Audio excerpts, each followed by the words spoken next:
Hello, everybody, and welcome back to the One Place podcast, the Excellence in Childcare podcast. My name is Cindy Alexander, and I am here with Heather Torres. Heather is going to be talking to us about helping us to understand our employees through understanding birth order and the generational characteristics that we grew up in. There's so much that we can glean from just knowing that little bit of information about ourselves and then about our coworkers, our employees, and it's going to help us to build that better workplace culture. Heather has been working in early childhood education since 2003. She's done everything. She's been a teacher, an assistant director. She's now the director for the past 13, 14 years. Her school is licensed for 122. She's an ambassador for AELL. She's a conference presenter. I mean, she is definitely an expert and an authority in this area. Heather, can you just tell us a little bit about yourself? I know I just gave a couple bullet points, but just tell us a little bit about yourself and your journey into early childhood and maybe how you got interested in all of this birthplace and generational stuff. Sure. Well, I started back in 2003 as an assistant, a 2-year-old's assistant. And I quickly learned, even though I was by myself, I'm like, who am I assisting? If I'm an assistant, shouldn't I have somebody in here with me? But I had 11 2-year-old boys. Oh, boys. Oh, boys. And I was in charge of potty training all 11 2-year-old boys. And, but honestly, I've always had a talent working with children, and they were just like sink or swim. And I'm like, that was my Everest. Like even now, I'm like, okay, I have this difficult parent in front of me. I was able to potty train 11 2-year-old boys by myself. I can do anything. So I just kind of worked my way up from an assistant to a lead teacher to pre-K teacher. And then I was an assistant director at another center. And then about 14 years ago, I came here, and I've been the director ever And where since. is here?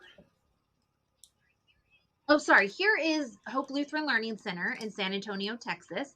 I am originally from Illinois, but I call Texas home, even though I don't say the word y'all because it sounds weird coming from my mouth. I still say you guys, and I'm super pale. The sun has not become a friend of mine. But I've been here 22 years, so I feel like, I can probably claim Texas. And I'm Texan by marriage because my husband's Texan, so I'm like, I think that counts. So here is San Antonio. So what's your favorite part about being a director? I really love the relationships that I have with my staff. I know a lot of people are like, that's the worst part is the staff. And I think that it's your perspective on that. My staff is basically the fruit of what I put in every day. A lot of times people will be like, oh, well, what's your enrollment? What's your capacity? Where are you? And all this stuff. And I said, to me, that's not how I measure success. For me, it's, I actually have 10 staff that have been with me over 5 years. That to me is success. Absolutely amazing. And I love what you said about that because, well, for two reasons. Number one, I always say that it is the director's job to take care of the staff. It's the staff's job to take care of the children. And I actually wrote a book because you said your favorite thing is relationships. And I wrote a book called Relationship Roadmap, all about building a positive workplace culture. And it's all about building those relationships. So to me, only having met you just a little bit ago, it sounds like, we're kind of kindred spirits in that regard. So yeah, that's awesome. Okay. So, well, let's dive into the content that we're here to talk to you about, all about understanding ourselves and our employees, and how to make connections by understanding our birth order and those generational aspects. So, how will that help us work better, with others, knowing that information? Well, I personally believe the better we know ourselves, our strengths and our weaknesses, the better we can serve others. And then we can then cultivate and talk to them about their strengths, their weaknesses, and then they can better serve others. So it's kind of a trickle effect. And I agree with you, Cindy. my sole job, not sole job, but a big part of my job is to love on, support, and appreciate Mm-hmm. my staff. I know a lot of companies say, customer first, customer's always right. And when I first started here, my motto was children first, parents second, staff third. That's gonna, but that in the past 5 years has completely changed. It is Mm-hmm. staff first. Staff come before everything. Um, and then whatever is best for the staff, they're going to be more loyal. They're going to feel more appreciated. They're going to be more committed, because I would rather have a committed staff than a Mm. compliant staff. And then they're going to show up every day. And what's best for children? That consistency. They want to see Miss Vivian's face every single morning when she opens the door. That child needs to see that I face. love that. And Vivian's going to stay only if she feels Mm-hmm. appreciated and if Yeah. she's committed. I 100% agree. Employees are not going to care about your business if they don't feel like you care about them. And so, yeah, Right. that's 100% spot on. Well, can you tell us a little bit about the four main generations that are in the workplace today? Maybe just a little bit about Yes. them and their I can. characteristics. Yes, ma'am, I can. I'm just going to pull up my stuff real quick. And well, we have the four generations. Baby boomers, they were born from 1946 to 1964. And this is mainly what I'm going to go through, is how they are in relations to the workforce. They are most likely very ambitious, loyal, work centric, and cynical. They prefer monetary rewards, flexible retirement planning, and peer recognition. And that's something I want you to keep in mind. They want peer recognition. They don't require constant feedback, all is well unless you say something mindset. Since boomers are goal oriented, they can be motivated by promotions, professional development, and having their expertise valued and acknowledged. Prestigious job titles and recognition like office size and parking spaces are also important to boomers. They can be motivated by high levels of responsibilities, perks, praise, and a challenge to make a difference. Then we have Generation X, 1965 to 1980. That is my generation. That's where I fall in. Credited for bringing work-life balance. You spent a lot of time unsupervised as children, kind of like just be home by the time the street lamps come on. This created an entrepreneurial spirit within them. In fact, Generation X make up the highest percentage of startup founders at 55%. They prefer to work independently, so don't micromanage. They also value opportunities to grow and to make choices and a difference. They also want to have relationships with mentors. They believe that promotions should be based on competence and not rank or age or seniority. So if the teacher that's been here 5 years, it's been here 5 years, and I've been here 1 year, but I do my job better, I should get paid and have a higher title than the girl that's been here for 5 years. Gen Yeah. Xers can be motivated by flexible schedules, benefits like telecommuting, recognition from the boss, the bonuses, stocks, gift cards as monetary rewards. So that's one contrast, and we'll talk about it later. Baby boomers want recognition from their peers. Gen Xers want recognition from their boss. So we're going to hit the last two. Now this is millennials. I am technically a millennial. One of the, I think, requirements of being a millennial is denying you're a millennial. Because I'm a millennial, but I don't identify as a millennial. I'm transgenerational type deal. So that's the number one requirement. If we were in a room of people, I would say, who's a millennial here? Who does not believe that they are? Oh, I'm not. I'm not. And that's actually one of my things too. So that's a requirement to be a millennial. So, which Um, generation do you identify with more?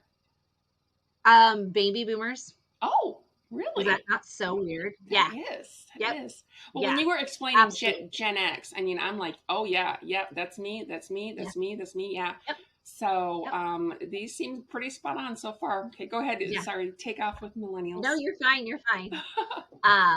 They are the fastest growing segment of today's workforce, not as loyal as baby boomers. In most cases, they have no problem jumping from organization to another. But we need to offer them skill training, mentoring. There's that word again. Hmm. Feedback, opportunity to make a difference. Culture is also extremely important to them. So if your staff is mainly millennials, then you need to know these things on what is important to them so you can keep them around. They want to work in an environment where they can collaborate with each other and receive promotions, flexible schedule, time off, and embracing the latest technology. This is another reason why I'm not a millennial. I hate technology. I don't know. I don't know how to work my phone. I asked my 13-year-old, come here and fix it. Millennials also thrive when there's structure, stability, continued learning opportunity, and immediate feedback. So, oh, good, you filled the water pitcher. Good job. Oh, good, you came to work on time. Good job. If you offer monetary rewards, we prefer stock options because we're fancy. Now we're going to talk about Generation Z. This is basically 27 and younger. If I think of my staff are majority Generation Z. Z is in zombie, just kidding. But this is America's population making this generation larger than boomers or millennials. So we will be taken over by Gen Z. Wow. They are motivated by social rewards and mentorship. There's that word again. Constant feedback. You guys did so great today. You filled in all of your squares on your lesson plan. Good job. But if you're a baby boomer, your mindset might be like, nobody tells me I'm having a good job or I'm doing a good job. I don't need people to do that for me. Well, you aren't Generation Z. And to be honest, it's not none of these generations' fault that they are the way they are because they were raised by the previous generation. So they also want to be meaningful and be given responsibility, like their predecessors, or also demand flexible schedules. Other ways to motivate this generation is through experimental rewards and badges, such as those earned in gaming in gaming and opportunities for personal growth. They also expect structure, clear direction. I cannot tell you how many times I have spoken to my Gen Z step. Can you go upstairs and mop the floor? Sure. What do I use to mop it? A mop? Okay. So they go up and mop. Well, then I look and there's dirt and chunks of paper everywhere. And I was like, did you not sweep it before you mopped it? You didn't tell me to sweep it first. You told me to mop it. The baby boomer inside me is like, have you never had a chore to do in your life? You Right. have to sweep. But it's technically not her fault. That's how she was raised.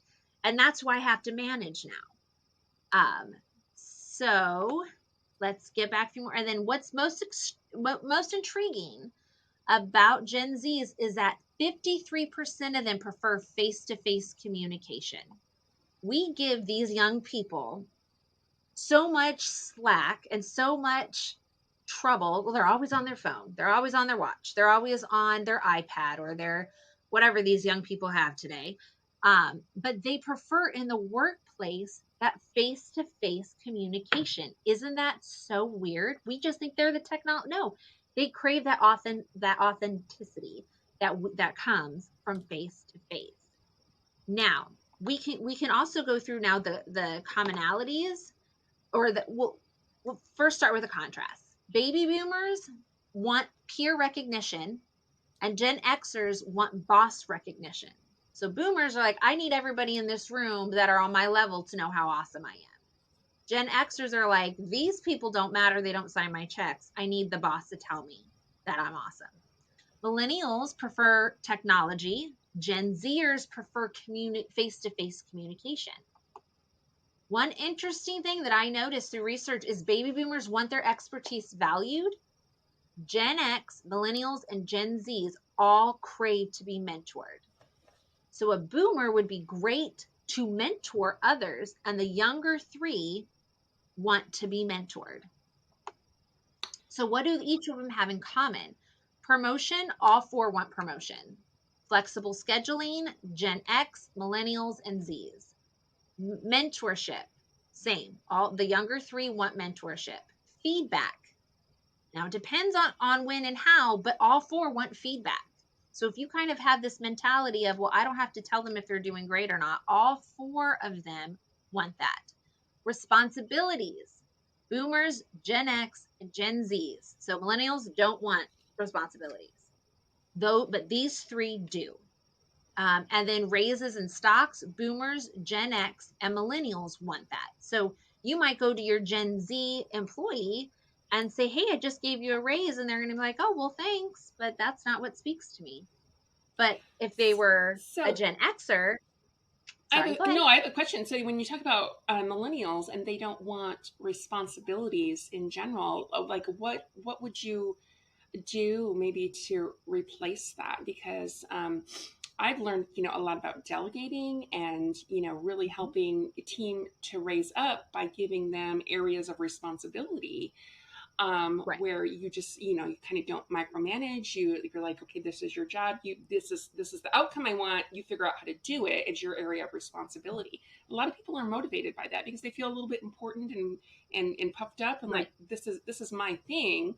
How would you But handle millennials something like aren't. that? Yeah. So I would not use the word responsibility. I would use purpose. Oh, because they crave purpose. Gotcha. So I would say, hey, you know what? You are so great at disinfecting your classroom at the end of the day. Can I give you the purpose of checking the classrooms at the end of every day? It's a closer. They're here till 6, and just make sure that they have all the bleach bottles are in the kitchen and that all the soap is filled.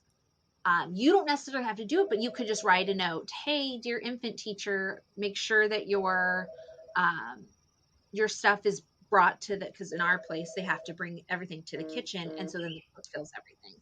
So dear infant teacher, make sure you bring everything into that. So that's going to be your purpose. And so I would try maybe just include the why, because if they okay. Yeah, I'm just wondering if that would help, because if they're purpose driven, they want to know that that their purpose is to make sure that everything is safe and sanitary, right, for the quality and safety of care for the children. So, and something is to keep in mind as well. Some people, if they don't want an extra purpose or extra responsibility, why are we forcing that on them? mm-hmm. If they're able to do their job description and they're a wonderful teacher and they come on time and they love those children and they teach those children, but in our mindset, well, everybody should want more responsibility. Right. And my boomer mindset is, well, I would love it if my boss came to me and said, hey, you're doing so well. Do you mind taking this on top of everything else? Absolutely. That's awesome. But if that doesn't speak to millennials, who are we to tell them it should speak to you? Right. You know what I mean? So you can go to the older or younger generations that you have and say, hey, can you handle this? Can you handle this? Now, if you have mostly millennials, well, then you're going to have to speak to them, tell them the whys. That's something you're going to have to develop because that's not something that was developed within them. Okay, very, very interesting. So when I saw you present on another webinar, you also talked about birth order, and I found this kind of fascinating. So tell us a little bit. I am such a birth order nerd. Yeah. Like if I meet you in person, I'm going to be like, what is your birth order? I am a firstborn, for sure. You are a firstborn? I totally click with all firstborns. Awesome. I am the youngest. Oh, cool. So we will get into that. So this is one thing you have to keep in mind. The birth order is usually oldest, a middle kid, and the youngest. But did you know that birth order categories start over? After 5 years, they start over. Interesting. So Cindy, you're the oldest. How old is your younger sister? My sister is 3 years younger than me, and then my brother is 7 years younger than me. But there's 4 years between my sister and my brother. So okay, so we're so you would look at the years in between. Mm-hmm. So if your sister was 5 years younger than you, so you're clearly what, 30? If your sister was 25, you are technically, you probably, I'm the oldest of three. Technically, your mindset is you're a functioning only child. Okay. Because it starts over. And so then that is reversed as well. So then that would make your sister the oldest, a functioning firstborn. Gotcha. Not a middle kid. And then your brother the youngest. So keep that in mind. So it starts all over after 5 years. See, that's very interesting because my husband's brother is 7 years younger than he is, and it's a little bit interesting just because like they love each other, of course, but like they never had that, play together, and it's just like a different type of relationship because there's so much space. Is it just your husband and just your brother? Yeah, or just his brother? Yes. So those are two only children in trying to coexist. Yeah. And I don't know if you've met any only children, but they're not the best at sharing, but because they just didn't have to. Yeah. They didn't have to get along because of their upbringing. So yeah, we can go through that if you'd like. Yeah, I'd love to learn more. So take our listeners through understanding birth order. Okay. Let me just skip a few more slides. Okay. So firstborns, in the workplace, they are reliable, conscientious, structured, cautious, controlling, achievers. And since I put this presentation together, I added bossy, but I haven't met a firstborn who's not bossy. So if that offends you, you're a firstborn and you'll email me here in a minute. So it's fine. In the workplace, firstborn and only children have their strengths in being known as straight thinkers, organized, and goal setters. So one of the things that I have delegated to one of my core staff, she is and she's firstborn. She is in charge of approving all days off. That's one thing I believe in delegation. That's one thing I just wasn't getting to. And she's a straight thinker. She's a straight talker. And she'll say, you want this day off? Who's covering you? Oh, okay. Well, you have to get it covered before I'll approve it. So she's very straightforward. Now, a middle child might not be so bold, or the youngest might not be so bold. But the firstborn, because you guys were raised, you had to take care of everybody else underneath you, that you just had to. You didn't have the luxury or the time to be like, okay, well, if you want to, if you can. No, come on, let's get to work. And for the record, I have 3 children. I have my daughter. She is 20. I have my 17-year-old son. And then I have my 13-year-old son. My sister is firstborn. So I love firstborns. Like when Cindy told me she was firstborn, ooh, we're going to be best friends. Every best friend I've ever had in my life has been a firstborn. So I was raised by a firstborn, my father. I was raised with a firstborn, my sister. I married a firstborn, my husband. And I raised a firstborn, my daughter. So these characteristics, now it's not ironclad, but they definitely like work and follow through with the 4 firstborns in my life. Gotcha. So now we're going to go to only children. And you know what's funny, Cindy? I usually, when I do this presentation, I will have people come up and mark on a board which one their birth order is. And I've only had 1 or 2 only children in each. And I've done this with hundreds of people. I've done this with 50 people. Only children aren't really mainly in leadership in early childcare. So just something I've noticed. I haven't done much research on it. But only children are mature for their age, perfectionists, conscientious, diligent, and leaders. The middle child, they are people pleasers, somewhat rebellious. My middle child is very rebellious. Thrives on relationships, has a huge social circle, and is a peacemaker. mainly because they've grown up with somewhere in the middle and they wanted there to be peace. So, okay, we got to listen to their side and listen to their side. At work, they are skilled at mediating disputes, willing to work things out, and can be trusted with sensitive information. Last born, what? In the house. They are fun-loving, uncomplicated, manipulative. That's kind of rude. Outgoing, attention seeker, self-centered, affectionate, and also because I wrote this presentation, always right. I don't know. It's just in there, and somehow it got typed in. I'm not sure how. In the workplace, they're able to read others well and know how to work well one-on-one or in small groups. They are caring and always wanting to help, and are easy to talk to. So that is kind of understand where you are.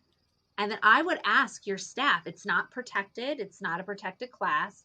Are you firstborn? Are you lastborn? Because, plot twist, certain birth orders do not get along with each other, and certain ones do. So we need to be aware of that. And I'll go through that here real quick. So which birth orders, are most compatible? Firstborn and lastborn. They are absolutely the best, most compatible. And this is not only with romantic relationships. Like I said, every best friend I've had has been a firstborn. This can be with who you work with in the classroom, who you are, who your business partner is. The best, just the personalities click best if they are firstborn and lastborn. Only child and lastborn work well together. Middle child and firstborn work well together. Two lastborns, two middle children, a middle child and lastborn, and a middle child and only child. Wow, our listeners are going to have to rewind and like write this stuff down to be able to remember it. That's amazing. So basically, for the youngest and the middles get along with everybody. Okay. That's the best way to remember.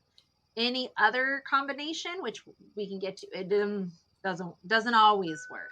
All right. Well, let's just for time, let's just go through the non-compatible ones just really, really quickly. Okay. All right. Non-compatible are two firstborns, probably because they both want to be the boss, and firstborn and only child, and then two only children. Okay. Now those are the three things. Now, again, this is not ironclad because my sister is the oldest and she married an only, and they've been married 20 years. Yeah. So I think my husband is a firstborn too, and we've been married 30. Mm-hmm. Well, we've been together 34 years. Yeah, so a long time. So, right. That's awesome. Yep. Okay. So now that like we're armed with this information, and maybe we pick up a book or we study it a little bit more, what changes, if any, should a director make to ensure they're really reaching each staff member in a meaningful way? Because a lot of times people like to treat everybody the same and don't want to make special accommodations. I don't necessarily recommend that because every person is not exactly the same. So you have to kind of meet them where they're at if you want to lead them. It's my personal philosophy. But like, how should a director use this in order to reach everybody in a meaningful way? Well, first off, the director should figure out their generation and their birth order.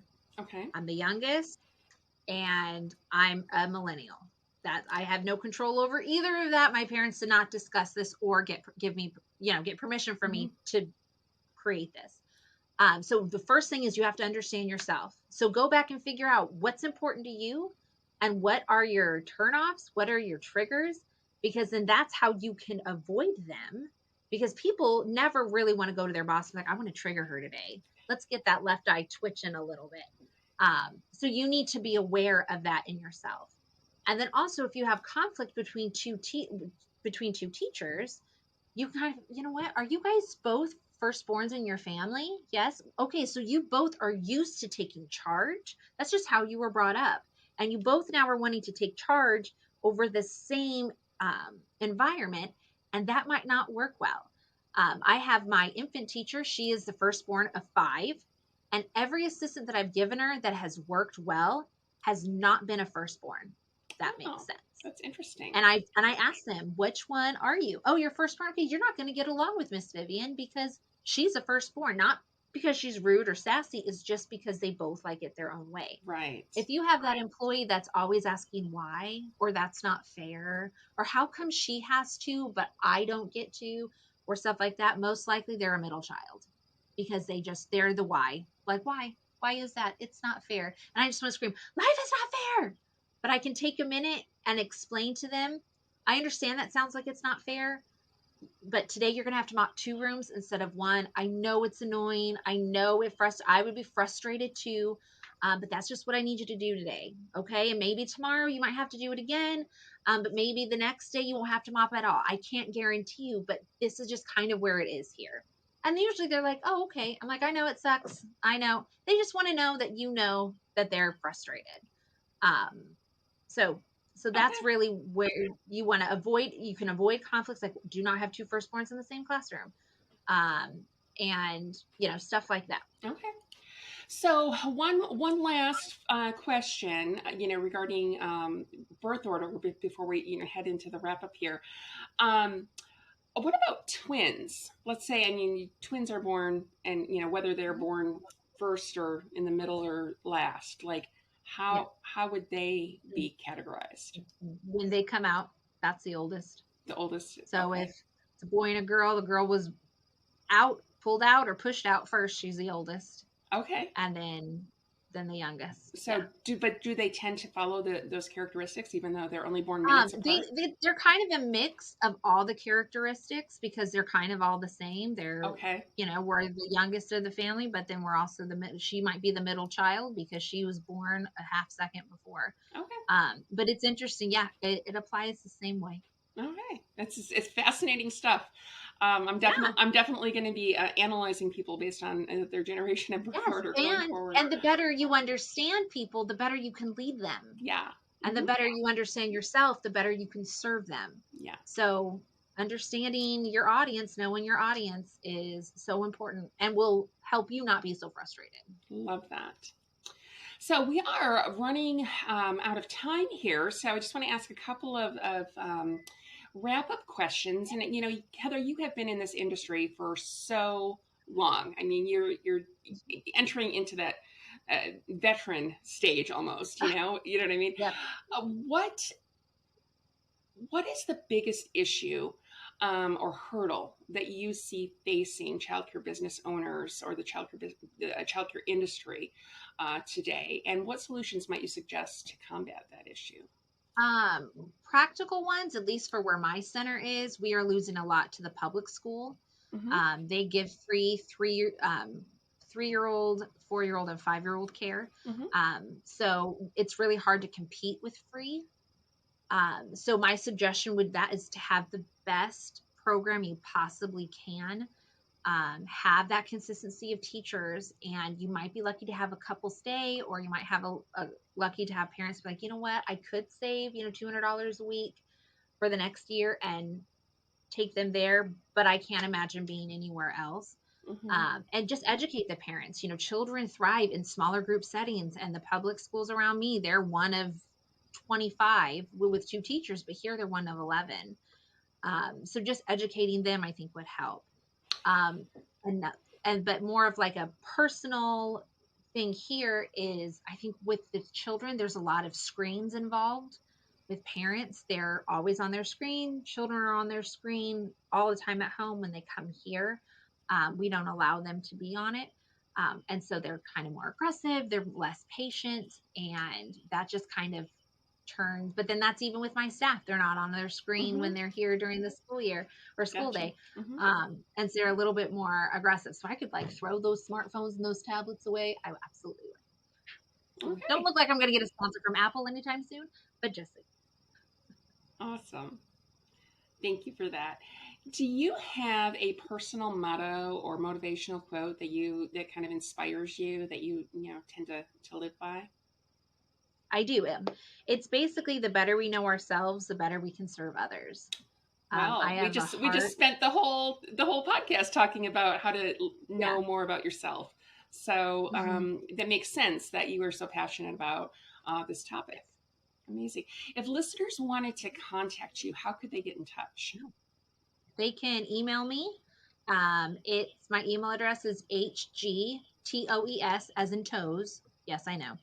At yahoo.com. Yes, that's how old I am. I'm a boomer because I still have my Hotmail or my Gmail or my Yahoo Yahoo. account. So HG as in Heather Grace, and then toes like Taurus without the R's, Uh-huh. at Yahoo. Okay, awesome. Heather, thank you so much for joining me to discuss the birth order and the generations and how it can help us to better understand ourselves and Yes. our employees.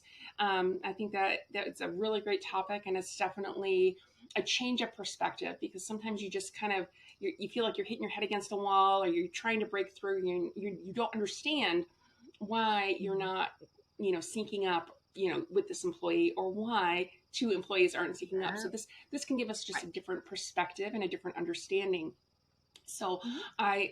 I was really fascinated when I heard your presentation on this. So that's amazing.